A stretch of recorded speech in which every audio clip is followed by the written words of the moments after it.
Satan, often referred to as the adversary, has a strategic interest in keeping individuals in a state of poverty. This concept may seem abstract, but it has real-world implications on one's spiritual, emotional, and financial well-being.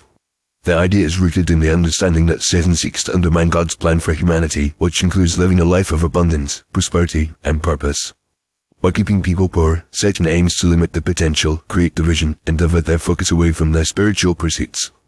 One of the primary reasons Satan wants people to stay poor is to restrict their ability to fulfill their God-given purpose. When individuals are struggling to make ends meet, they become preoccupied with mere survival, leaving little time or energy for personal growth, spiritual development, or community engagement. This distraction prevents them from exploring their passions, talents, and gifts, which are essential for making a meaningful impact in the world. By keeping people in a state of financial struggle, Satan can effectively silence their voice, diminish their influence, and hinder their ability to serve others. Another reason Satan promotes poverty is to create separation and isolation.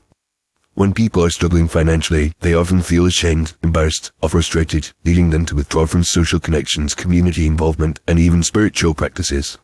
This isolation not only affects their mental and emotional health, but also deprives them of the support, encouragement, and accountability that comes with being part of a community.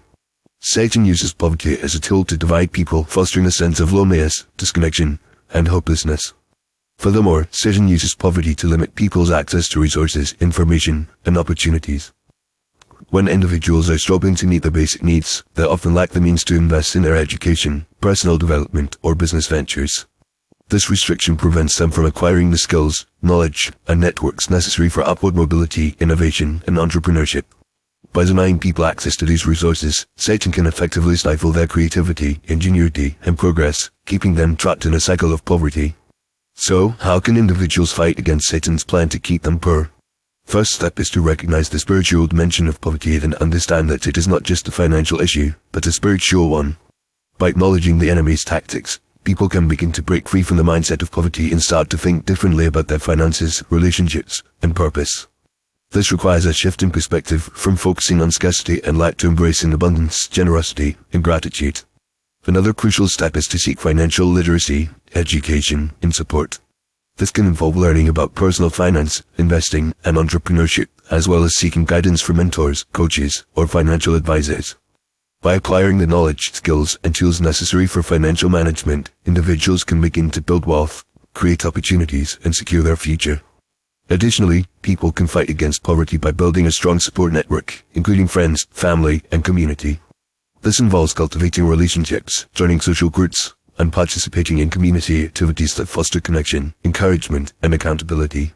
By surrounding themselves with positive, supportive people, individuals can break free from isolation, build resilience, and gain access to valuable resources, advice, and opportunities. Ultimately, the key to overcoming poverty and breaking free from Satan's plan is to trust in God's providence, wisdom, and power. This requires a deep understanding of God's nature, character, and promises, as well as a willingness to surrender one's life, finances, and relationships to His guidance and care. By faith, individuals can overcome fear, doubt, and uncertainty, and instead experience peace, joy, and contentment, even in the midst of financial challenge. In conclusion, Satan's desire to keep people poor is a strategic attempt to undermine their purpose, limit their potential, and create division. However, by recognizing the spiritual dimension of poverty, seeking financial literacy, building a support network, and trusting in God's providence, individuals can fight against this plan and break free from the cycle of poverty. As people begin to experience financial freedom, emotional healing, and spiritual growth, they can, in turn, become a source of hope, inspiration, and blessing to others, ultimately fulfilling their God-given purpose in advancing God's kingdom on earth.